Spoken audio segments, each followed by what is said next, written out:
It's a wee bit chilly this morning for what I thought it was gonna be.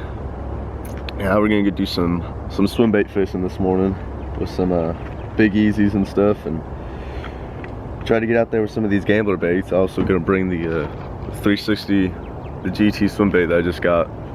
So you know, we got a full moon, there's a lot of fish moving, and they're eating good. At least they were eating good last night. So we're gonna go back to the same spot, get some swim bait fishing in, because I know they're gonna be eating them up.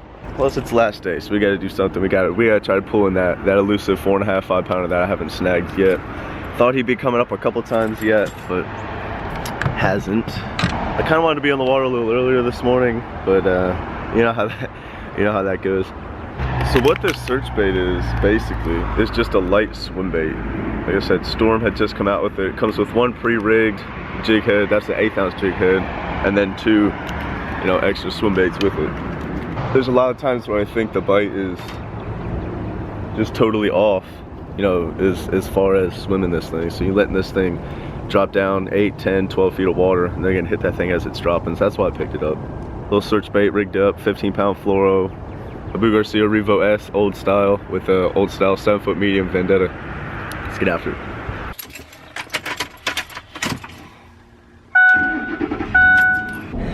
I'm really not ballsy enough to throw this thing on a tripod.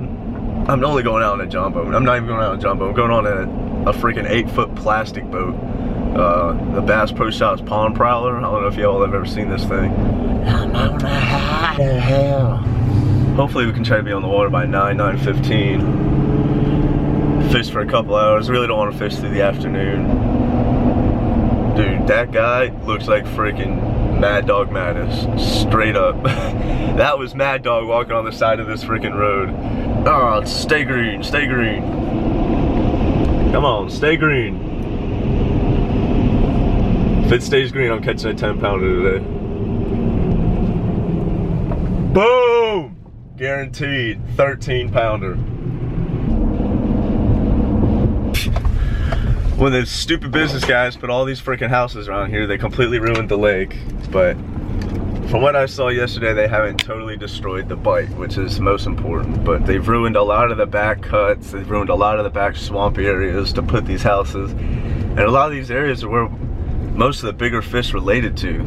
And now we don't have those spots to fish, so that's okay. Regardless of the fact, we're gonna get out there and get some good fish.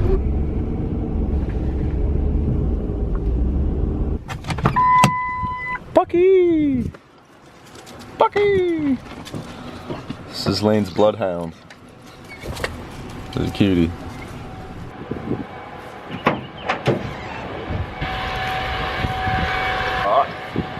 Aww.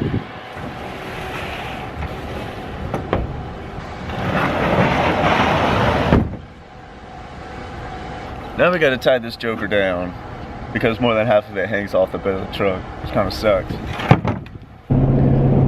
So, there's the boat, just hanging out the back, just straight chilling. I don't care how good you tie down a boat in a bed, every single time you drive it, you're like constantly staring at the rear view thinking it's just about to blow out the back. It's happened to me before, so I'm like traumatized by the experience. And I mean, I understand money's money, you know, like, the world changes, you know, people are gonna buy land, that's just how it is anymore. But it's just like, it sucks to watch growing up, you know, like we used to, you know, 10, 12, 14, 16, 18 years old, we'd be riding 4-wheelers up here, slaying these bass, and now we can't even get within a general area of any of the lakes we were beginning to fish. So this car is hanging on my damn ass. I gotta pull up into this damn median. Windy, it is windy. Luckily we've got 2 batteries and a brick to slow us down. So let me throw this boat in. Now that I'm down here off the highway, I'm just gonna back the boat right to here. And if I need to use 4-wheel drive, I will, but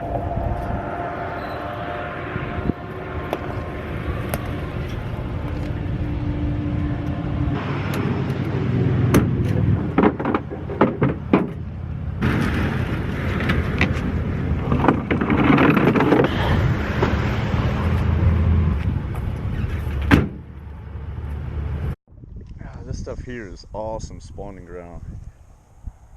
I mean, I'm so surprised I'm not seeing them up in the grass. But then I can the swim bait. I'm in contention.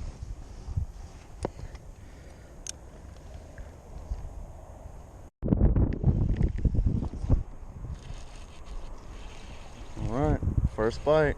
It's a speedworm fish. He's little, but barely even hooked him too. Look at that. Like skin on his lower lip.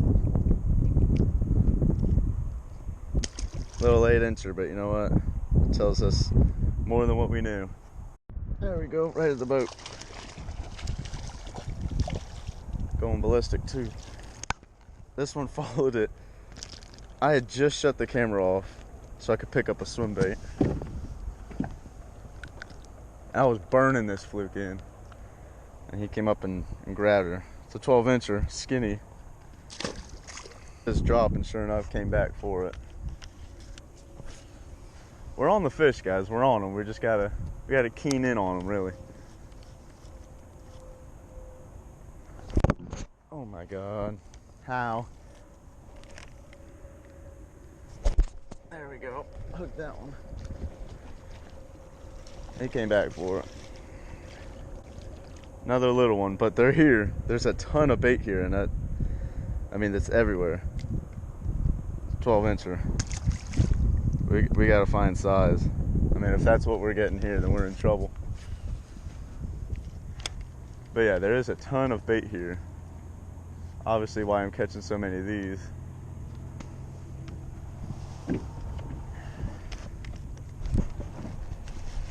There's another one. Oh, that's a better fish too. That's 3 straight. I mean, I found him, guys. In the boat.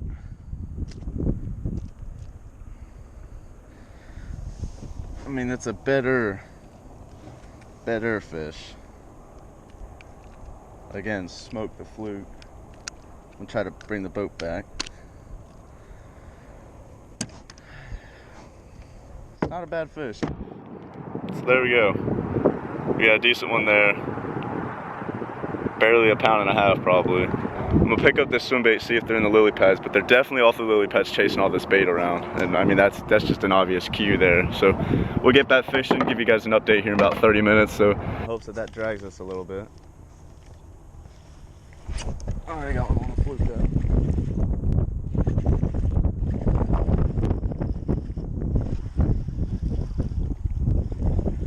I mean, the fluke is definitely where it's at today.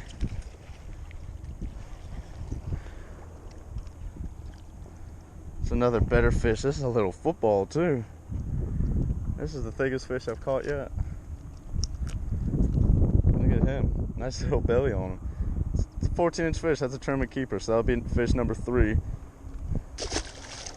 mean, definitely wouldn't have any size in the tournament, but I'm really hoping a good one's on this shoreline that I can snag. I'm overdue for a 4-pound Florida largemouth. I really am. I'm overdue for an 8-pound largemouth, but beggars can't be choosers. Now I'm trying this speed worm off the shoreline a little bit. I don't know how bad the wind is, but you guys know that I've been fishing every lake I touch. I fish it the same. I start with the shoreline, then I come off the shoreline, then I come to the outpost of the structure that's on the shore, and I'll go all the way out until I'm basically casting straight out into the lake until I find the cover that they're relating to. Obviously today they're relating just off of the cover where the bait is at. The bait's not up shallow today, which is kind of weird. They're out rolling deep. Not deep, but they're right off, 5, 6, 7 yards off of the shoreline. The shoreline cover, so it's kind of different. I haven't really seen them do that before here. Usually they're way back in the stuff and you can see all the bait rolling with the swim bait. And today you're not seeing it until you're getting on the outside of the cover. Really windy over here, so I'm hoping the bite kind of picks up. Hopefully there's some better fish over here sitting on these bait. And if nothing else, we'll run up that wind side point and there we go. There's a solid one, folks. There we go. Way back in the cover on the swim bait. Big easy. Not a bad fish there. I casted really far when I was out trolling a little deeper. I casted really far and saw him wake. I mean, he's super shallow up there, right along those reeds up there. I threw in there and he slammed it. Fish is probably right at 2 pounds. Got him right in the top corner. That's a solid fish right there. We'll get a good release on him here now. But we're gonna get back after it, keep throwing the swim bait, get another update for you. It's a fun day, beautiful day out, awesome weather, and they're chewing pretty good today. The biggest fish of the day comes off the swim bait. The smallest fish of the day is coming off the speed worm. The most fish of the day are coming off of a fluke. So you tell me what you would do there. Obviously eliminate the speed worm, but I'm trying to get a decent offshore bite. Today is gonna prove how bad I need a mic also.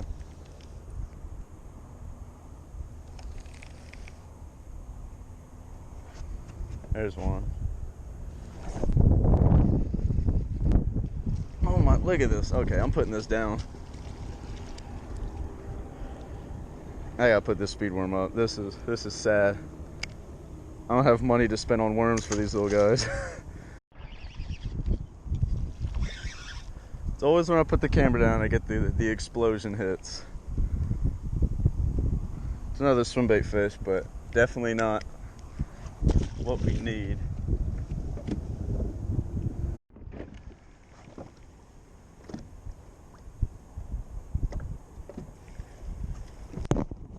Come on.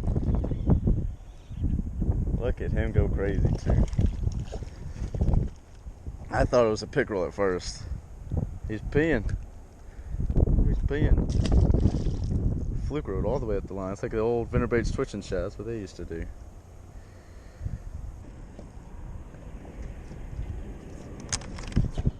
There we go. He's out deep. There we go. It's not a bad fish there. He's thick. That's a fluke fish right there.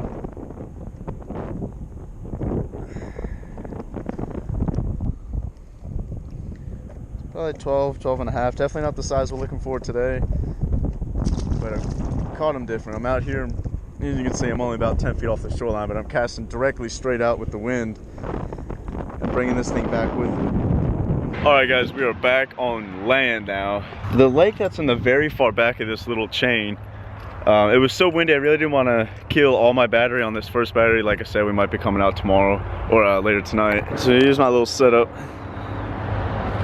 30-pound thrust and a battery up front, guys. I mean, this is, for you guys coming up in the bass fishing world, trying to get started, trying to do, you know, some fishing and get in and get serious with this. This is the perfect setup for you, I'm telling you.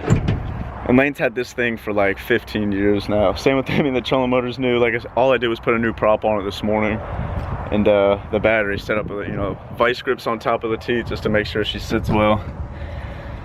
And you know, that's that. I'm gonna grab the rods and kind of talk about generally what I caught all those fish on, so hold on. So the verdict for the day really is the smallest fish, but you know, quickest fish came off of the speedboard. You know, I could have easily put together a 10-pound sack out there, which isn't bad for this lake. It's you know, it's deep, clear, and a lot of small fish as you saw, but a 10-pound sack wouldn't have been bad.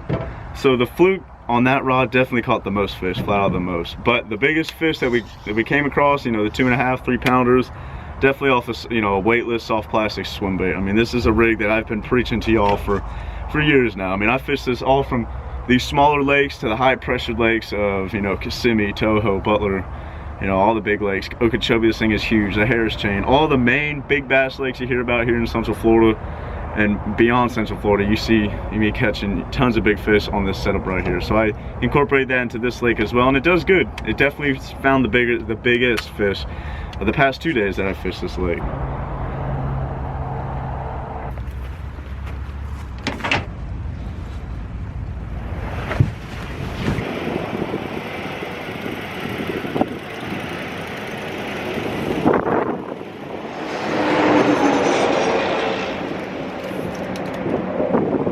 But it was a good day, nevertheless. Hope you guys enjoyed this episode, but I am gonna sign out for now. So until then, guys, I will catch up with you. Make sure you subscribe, like, comment, and we will see you guys here in a bit.